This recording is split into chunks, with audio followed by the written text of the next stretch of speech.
Hi friends, இன்றைக்கி நான் இட்லியில் chilli செய்கிறேன்பா. எப்படி செய்யுதுன்னு பார்க்கலாம். இட்லி எங்கள் வீட்டில் 5 இட்லி மீதி ஆயிடுச்சு. இந்த மாதிரி மீதியான இட்லியை நம்ம இந்த மாதிரி செஞ்சால் நல்லா டேஸ்ட்டாக இருக்கும். இந்த மாதிரி சில்லி செஞ்சு பார்க்கலாம். இது இப்போ எப்படி செய்யுதுன்னு பார்க்கலாம் பாருங்கள்.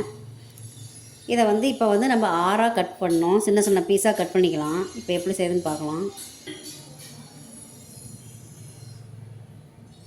இப்போ பாருங்கள், கட் பண்ணி வச்சுக்கலாம். இந்த மாதிரி இப்போ 4ஆக நம்ம கட் பண்ணிவிட்டு சின்ன சின்னதாக இப்படி கட் பண்ணி நம்ம இப்போ சில்லி போடலாம்.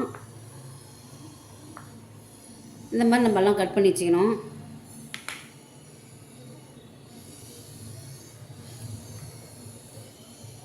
எதுவுமே வேஸ்ட் ஆகாது. இந்த மாதிரி நம்ம இட்லி செஞ்சுக்கலாம்.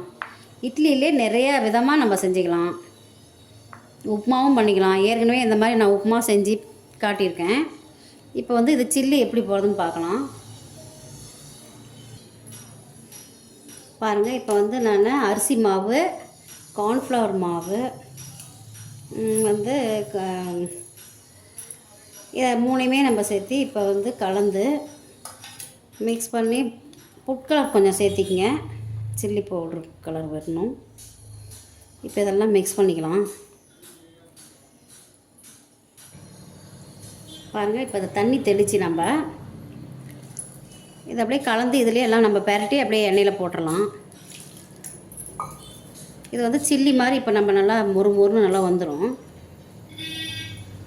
இந்த மாதிரி இட்லி மீதியானால் நம்ம செஞ்சுக்கலாம். வேஸ்ட் ஆகாது. இது ஒரு ஸ்நாக்ஸ் மாதிரி பசங்க சாப்பிட்டுக்கோங்க. இப்போ இஞ்சி பூண்டு பேஸ்ட்டும் இதில் நம்ம போட்டுக்கலாம். இஞ்சி பூண்டு பேஸ்ட் நான் போடல, ஏன்னா இதுவே நல்லாயிருக்கும். அதனால் நான் கார்ன்ஃப்ளவர் மாவு, அரிசி மாவு, இந்த பவுட்ரு எல்லாமே கலந்துட்டேன். இதில் எல்லாமே நம்ம போட்டு கலந்துக்கலாம். கலந்து அதுக்கப்புறம் எண்ணெயில் நம்ம பொரிச்சிக்கலாம். இது நல்லாயிருக்கும். சில்லி மாதிரியே இருக்கும். நல்லா பார்க்குறதுக்கு கலரு. எண்ணெயில் பொரிஞ்சால் சில்லி டேஸ்ட்டே வரும். இந்த மாதிரி கலந்து நீங்கள் பொரிச்சு எடுத்துக்கங்க. இப்போ இட்லியில் சில்லி எப்படி பொரிக்கலான்னு பார்க்கலாம் வாங்க. இப்போ ஸ்டவ் ஆன் பண்ணி நான் எண்ணெய் ஊற்றிடுறேன். இப்போ ஆயில் ஊற்றி நம்ம இதை பொரிச்சு எடுத்துடலாம்.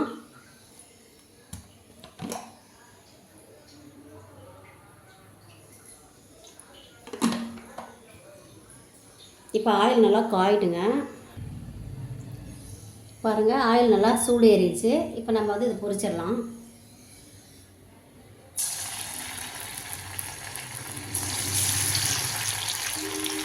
பார்க்கறதுக்கு சில்லி மாதிரி இருக்குது.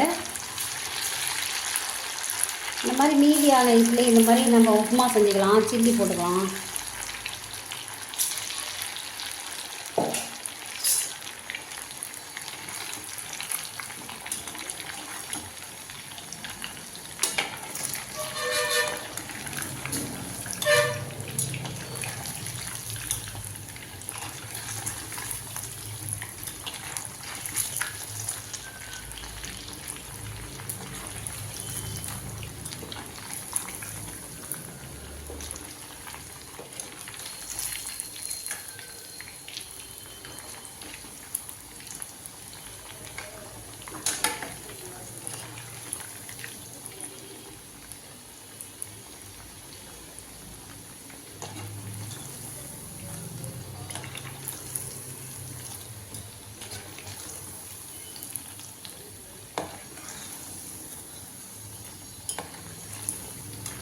நல்லா மொறுமொறுன்னு ஆனால் அப்படி எடுத்துடலாம்பா.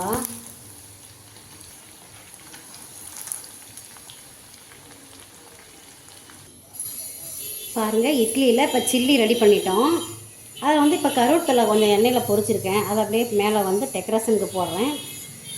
இதை மாதிரி நீங்களும் செஞ்சு பாருங்கள், சாப்பிடுங்க. பிடிச்சிருந்தால் லைக் பண்ணுங்கள், ஷேர் பண்ணுங்கள், சப்ஸ்கிரைப் பண்ணுங்கள். தேங்க்யூ.